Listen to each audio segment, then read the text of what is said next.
Wobbly's, hi, it's Emmy. Welcome back to another You Made What? Today I have a recipe for you that was requested, and it's called Raindrop cake. I've never heard of it called by that name before, but in Japanese it's called Mizu Shingen Mochi, and it's a type of clear jelly cake. So I learned about this a couple years ago on my friend Moso Gourmet's YouTube channel, and if you don't know them, I should put the link down below. And so I got the recipe inspiration for today's recipe from them. I did major tweaks, but I got my initial instructions and inspiration from them. And if you like these kind of fun experimental recipes, be sure to subscribe for more making. All right, let's go ahead and get started. Okay, to a medium saucepan, we're gonna add 450 cc's of filtered water. Next, we're gonna add 1 gram of granulated sugar and mix this really well until it's nice and dissolved. Onto the sugar solution, we're going to sprinkle 1 gram of agar. And I use the Telephone brand, and I found this in my local Asian market. Next, on medium-high heat, we're going to warm this solution up until the agar dissolves. And you don't want to stir this too much because you don't want to create too many bubbles, so just swirl it in the pan. So after a few minutes, you want to check to see if the agar has dissolved, and once it's dissolved, you can remove it from the heat. So here are the molds I used. They're actually used to make spherical ice cubes, but they work perfectly for this project.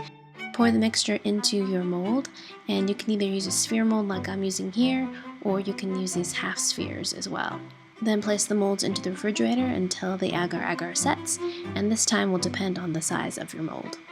So it took me 3 times to get this recipe right, and I just wanted to show you the first 2 attempts, so if you have any trouble, you can kind of problem solve with my examples here. So this is attempt number 1 using the Moso Gourmet recipe, and as you can see, not at all clear and very, very hard. So for attempt number 2, I scaled way back on the agar, and it was still frosty and not jelly enough. So let's see how attempt number 3 goes. Here's my little mold, and I'm going to unmold it and see how this turns out. So here it is. This side's a little concave, but hopefully this side. And there it is! And show you how it rolls. Isn't that marvelous? It's perfectly spherical and clear. Love it. There it is on my tray. And traditionally this is served with kinoko and kuromitsu, and kuromitsu is a kind of dark syrup, brown sugar kind of syrup. I couldn't find it at my local grocer, so I'm going to use this instead. And this is some dark honey. It's forest honey and it comes from Germany. My little sphere is running away. And I'm going to put a dab of that on the side. So I did find some kinoko, and kinoko is roasted soybean flour, and it's often served with desserts. So I'm going to put a little bit of that next to my mochi. I'm gonna add a little dollop of honey as well.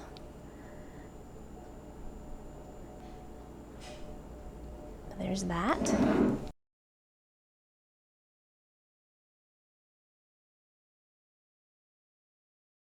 There's a raindrop cake, and it's so beautiful, I don't want to eat it. So let's try this by itself. And there it is. It just kind of breaks. It looks just like Jello. All right, let's give that a taste. Itadakimasu.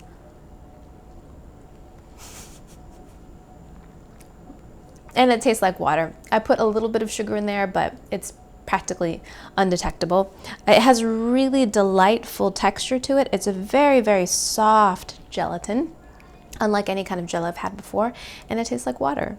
So I'm gonna have a little bit with some kinoko, which is some of this roasted soy powder, and I'm gonna have some little honey on there as well. So now it'll be much more like a mochi. All right, here we go. And it has kind of a little bit of a sweet peanut buttery kind of taste, and the texture is still kind of very watery and jello-like. It's very, very interesting texture. It's just, for just a second, it's like a jello, and then it just instantly dissolves into water.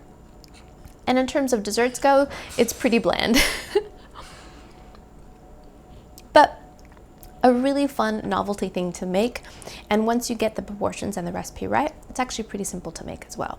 But definitely a showstopper, definitely gorgeous, and yeah, there you go, raindrop cake. All right, I hope you guys enjoyed that. I hope you guys learned something. Don't forget to comment, like, and subscribe, and I shall see you in my next video. Toodaloo, take care, bye! Then you place one end into your tea, and you use it like a straw. Here we go. and it works beautifully.